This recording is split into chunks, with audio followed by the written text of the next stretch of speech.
அதன் பின் அவர்கள் கயபாவிடமிருந்து ஆளுநர் மாளிகைக்கு இயேசுவை கொண்டு சென்றார்கள்.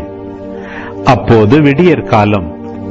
பாஸ்கா உணவை உண்ணும் முன் தீட்டுப்படாமல் இருக்க ஆளுநர் மாளிகையில் அவர்கள் நுழையவில்லை. எனவே பிலாத்து வெளியே அவர்களிடம் வந்து, நீங்கள் இந்த ஆளுக்கு எதிராக கூறும் குற்றச்சாட்டு என்ன என்று கேட்டார். அதற்கு அவர்கள், இவன் குற்றம் செய்யாதிருந்தால் இவனை நாங்கள் உம்மிடம் ஒப்புவித்திருக்க மாட்டோம் என்றார்கள்.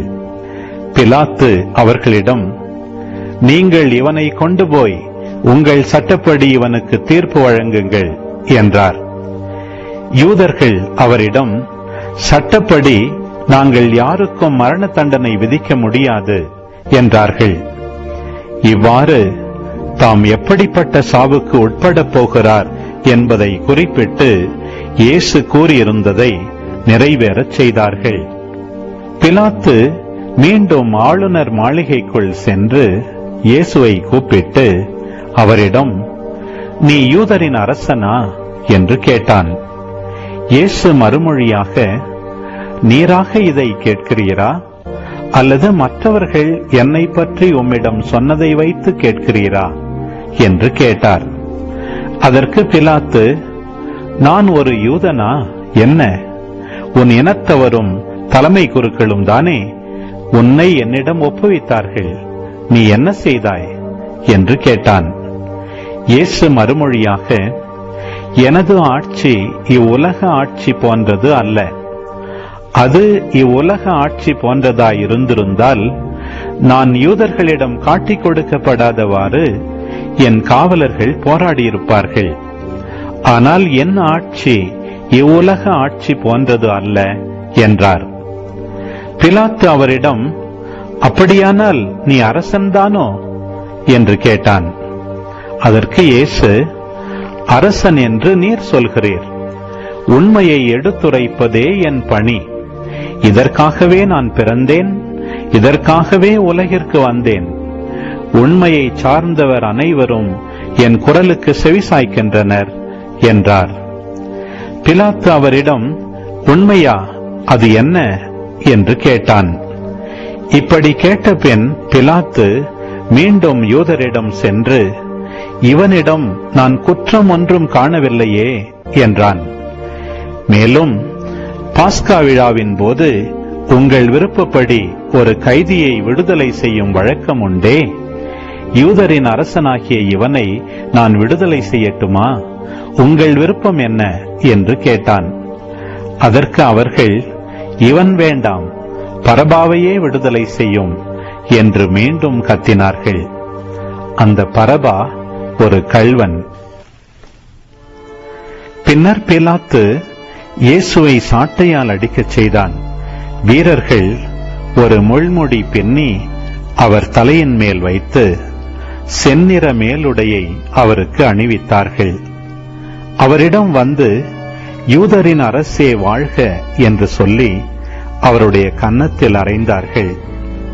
பிலாத்து மீண்டும் வெளியே வந்து அவர்களிடம், அவனை நான் உங்கள் முன் வெளியே கூட்டி வருகிறேன், பாருங்கள்.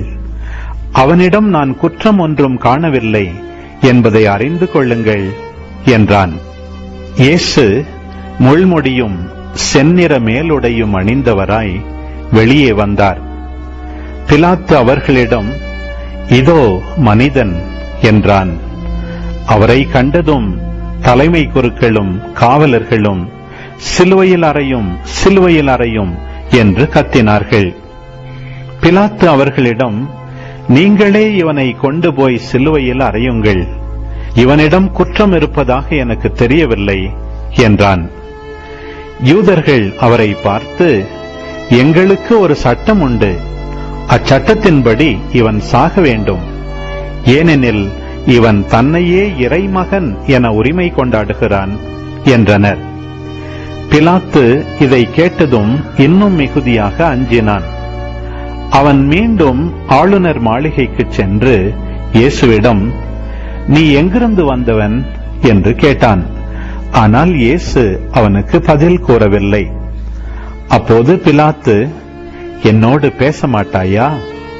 உன்னை விடுதலை செய்யவும் எனக்கு அதிகாரம் உண்டு, உன்னை சிலுவையில் அறையவும் எனக்கு அதிகாரம் உண்டு என்பது உனக்கு தெரியாதா என்றான்.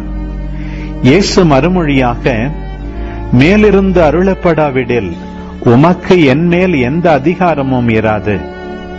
எனவே என்னை உம்மிடம் ஒப்புவித்தவன்தான் பெரும் பாவம் செய்தவன் என்றார். அது முதல் பிலாத்து அவரை விடுவிக்க வழி தேடினான். ஆனால் யூதர்கள், நீர் இவனை விடுவித்தால் சீசருடைய நண்பராயிருக்க முடியாது, தம்மையே அரசராக்கிக் கொள்ளும் எவரும் சீசருக்கு எதிரி என்றார்கள். இவ்வார்த்தைகளை கேட்டதும் பிலாத்து இயேசுவை வெளியே கூட்டி வந்தான். கல்தளம் என்னும் இடத்திலிருந்த நடுவர் இருக்கை மீது அமர்ந்தான். அந்த இடத்திற்கு எபிரேய மொழியில் கபத்தா என்பது பெயர். அன்று பாஸ்கா விழாவுக்கு ஏற்பாடு செய்யும் நாள். ஏறக்குறைய நண்பகல் வேளை. பிலாத்து யூதர்களிடம், இதோ உங்கள் அரசன் என்றான். அவர்கள், ஒழிக ஒழிக, அவனை சிலுவையில் அறையும் என்று கத்தினார்கள்.